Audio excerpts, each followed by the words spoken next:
Question number 9.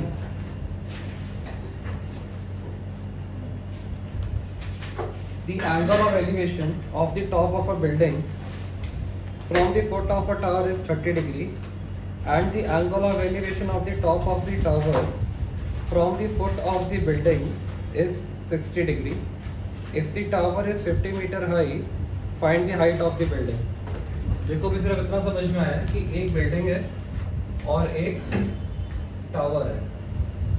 ये हमारी building है और ये क्या है, टावर. टावर की हाइट क्या बना कितनी है, 50 मीटर है. ठीक है, इनको लेवल भी कर देते हैं कि ए है, ये बी है, ये सी है और ये डी है. यहाँ तक क्लियर. एक टावर है और एक बिल्डिंग है. Angle of elevation of the top of a building from the foot of the tower is 30 degree. अगर आप टावर के फुट से बिल्डिंग के टॉप पे देख रहे हो तो एंगल कितना बन रहा है, 30 डिग्री. और अगर आप बिल्डिंग के फुट से टावर के टॉप पे देख रहे हो तो एंगल कितना बन रहा है. यहाँ तक क्लियर. हमें क्या फाइंड करना है, find the height of the building. ए भी फाइंड करना है. तो पहले ये वाला ट्राइंगल ले लो सी डी बी. यहाँ पे टैन लगाओगे, टैन लगाते तुम्हारे पास बी डी आ जाएगा, आया ना. फिर ये छोटे वाला ट्राइंगल लो, यहाँ पर भी टैन लगाओ, ए भी आ जाएगा. बस कर दो, इतना इजी है. In right triangle C D B tan 60 degree is equals to perpendicular upon base. tan 60 की वैल्यू 1/√3. गलत जवाब, √3. परपेंडिकुलर कितना है, 50. बेस कितना है, BD. तो BD की वैल्यू कितनी आ जाएगी, 50 अपॉन √3. रैशनलाइज कर दूं इसको, 50 √3 अपॉन 3 मीटर. फिर हमने क्या लेना है, छोटे वाला ट्राइंगल लेना है, A B D tan 30 degree is equals to perpendicular upon base. tan 30 की value 1/√3. Perpendicular A B base B D cross multiply √3 A B is equals to B D. B D की value पता है हमें, 50 √3 upon 3. ये काम करते हैं, इसको 50 अपॉन √3 कर दो.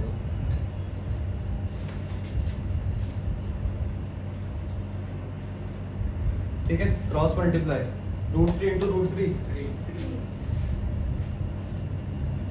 50 इंटू 1 तो 50 होगा. ए बी की वैल्यू क्या आ जाएगी, 50 अपॉन 3. अगर इसको पॉइंट में चेंज करते हो तो वो आ जाएगा 16.66 मीटर. ये हमारा आंसर है.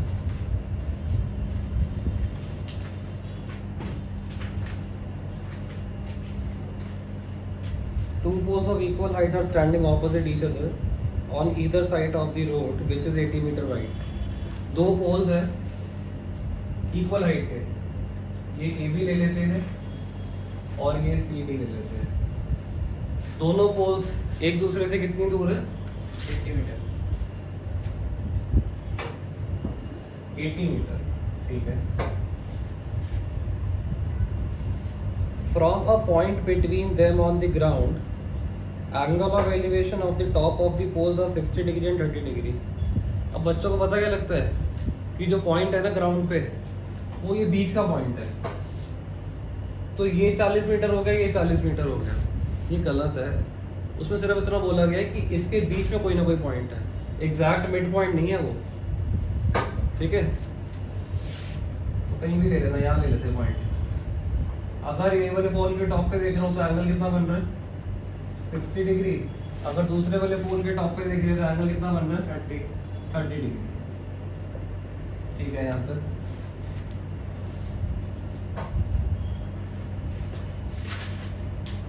Find the height of the poles and distance of the point from the poles.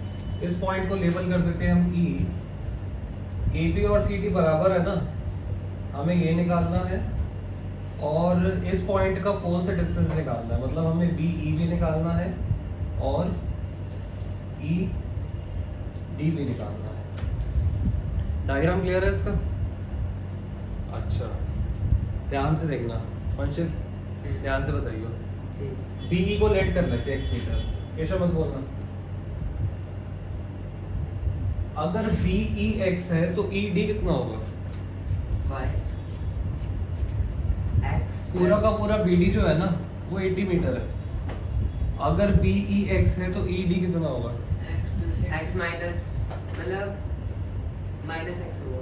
चलो मैं नंबर की फॉर्म में बताता हूँ। x प्लस 80 सपोज कर लो बी ई 30 मीटर है, 80 माइनस x बी कितना है 30 मीटर है, तो ई डी कितना होगा? 80 minus x 80 minus x, 80 minus 30। ये क्लियर है कि 80 माइनस एक्स कैसे आया? ऐश्वर्या, जपनीत नहीं है। मान लो ये 30 मीटर है तो ये ई डी कितना होगा? 80 माइनस 30 जो कि 50 आएगा। वैसे ही ये कितना x है ना, तो ई डी कितना होगा? 80 माइनस एक्स होगा। ठीक है यहाँ तक? चलो अब हमें फाइंड करना है ना, बस दो ट्राइंगल्स ले लो। क्या लगाओगे? टैन ही लगाना। इन right triangle ABE tan 60 degree is equals to AB upon BE. tan 60 की वैल्यू √3 AB, BE की जगह x लिख दो ना, तो AB कितना आ जाएगा? √3 x मीटर। ये फर्स्ट इक्वेशन हो गया। दूसरे वाला ट्राइंगल ले लो। In right triangle CDE tan 30 is equals to CD upon DE. tan 30 की वैल्यू 1/√3, CD पता नहीं, DE 80 माइनस एक्स।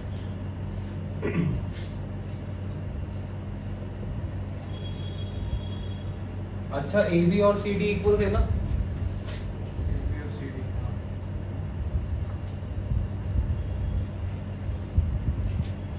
तो CD की जगह √3x लिख दूं?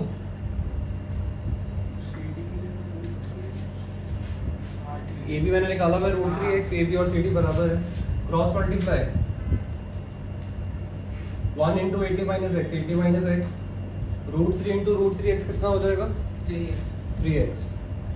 माइनस एक्स वहां गया तो प्लस एक्स। एक्स की वैल्यू कितनी आ गई?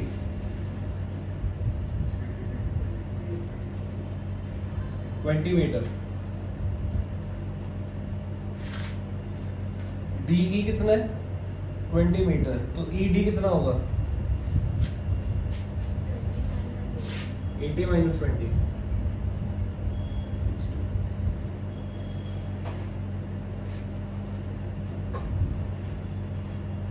$60 मीटर आ जाएगा। और क्या निकालना था हमें? हमें AB और CD की लेंथ चाहिए ना। ABCD किसके इक्वल है? √3x के इक्वल है। x की वैल्यू कितनी है? 20 है, तो ये आ गया 20 √3 मीटर। हमने तीनों चीजें निकाल ली, BE भी निकाल लिया, ED भी निकाल लिया और AB भी निकाल लिया।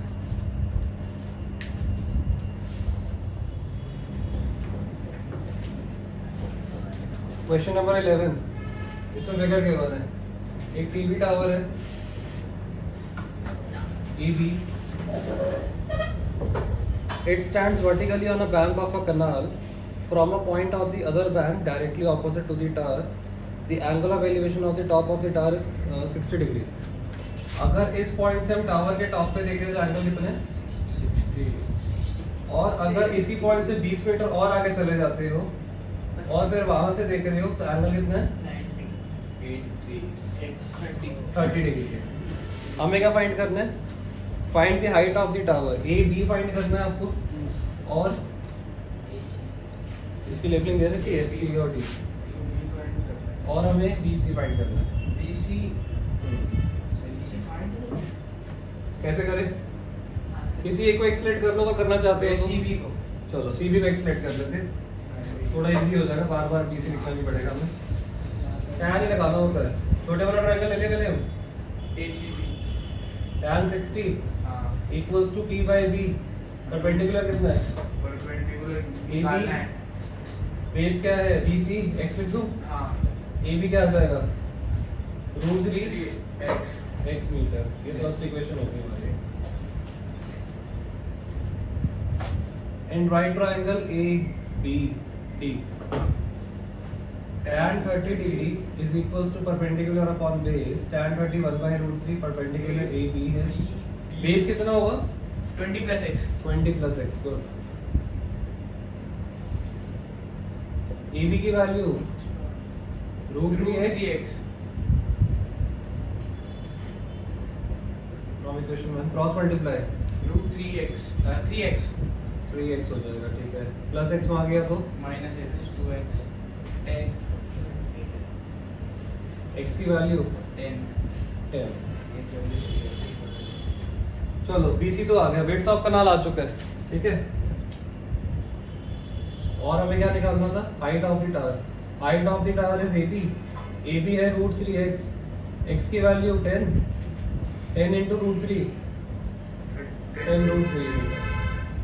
ये हमारा टावर की हाइट भी आ गई.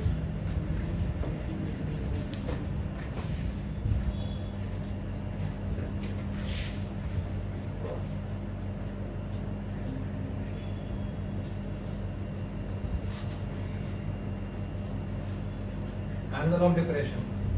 एंगल ऑफ डिप्रेशन में क्या होता है? हम ऊपर से कहाँ पे देखते हैं?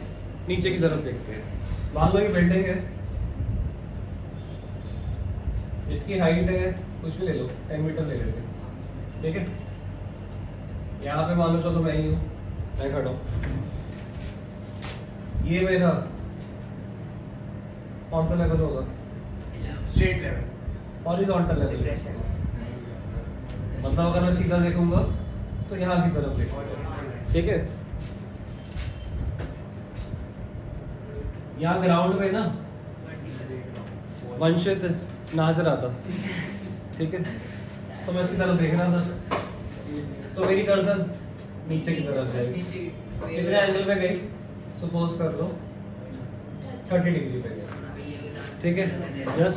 चलो कितने एंगल पे गई? 30 डिग्री पे. alternate interior अब सुनो, ये Z बन रहा है, alternate interior angle ये Z बन रहा है. ये एंगल 30 डिग्री है तो ये एंगल भी कितना होगा? 30 इसको कौन सा एंगल कहते थे? alternate ऑल्टरनेट इंटीरियर एंगल, जो हमने 9th क्लास में पढ़ा था. अब तुम देख लो, इसको भूल भी जाओ ना अगर, तो ये तुम्हारा क्वेश्चन एकदम सॉर्टेड हो गया. कोई दिक्कत नहीं है इसमें. जैसे हम एंगल ऑफ एलिवेशन में करते थे वैसे ही करना. ठीक है. तो सिर्फ एक स्टेप ऐड हो गया इसमें. इसको डी लेबल कर दो, लेकिन तुम लोगों को लिखना पड़ेगा कि एंगल DAC जो है वो किसके इक्वल है? एंगल ACB के इक्वल. और कितना है वो? 30 डिग्री है. मान लो हमें BC फाइंड करना है, तो ये BC फाइंड हो जाएगा, आराम से हो जाएगा. एंड राइट ट्राइंगल ABC क्या लगा है? tan 30 degree is equals to perpendicular upon base. tan 30 1 by √3. Perpendicular की वैल्यू 10. बेस कितना है? BC. क्रॉस मल्टीप्लाई BC कितना आ जाएगा? 10 √3.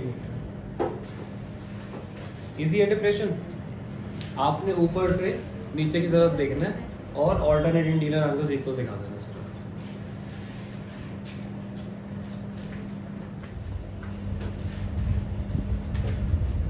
From the top of a 7 meter high building, एक 7 मीटर हाई बिल्डिंग है, इसके टॉप की बात हो रही है.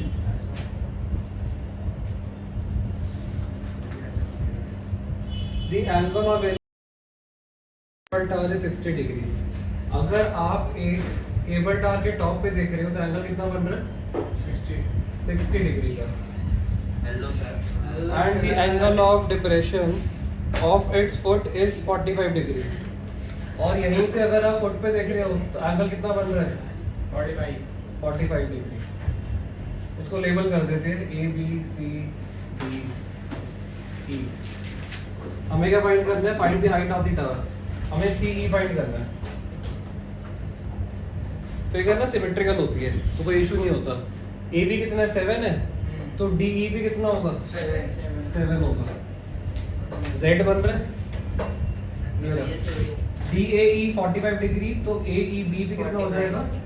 लेकिन रीजन दे देना, angle DAE is equals to angle AEB equals to 45 degree. Reason क्या आएगा? Alternate interior angles. बताया मुझे करने क्या बोलूँ? ये वाला ट्रायंगल लूंगा, यहाँ पे टैन लगाया, बेस आ गया, BE और AD इक्वल होंगे। इस वाले ट्रायंगल में भी टैन लगाया, CD आ जाएगा। CD में 7 प्लस कर दूंगा, पूरी हाइट आ गई CD। ठीक है।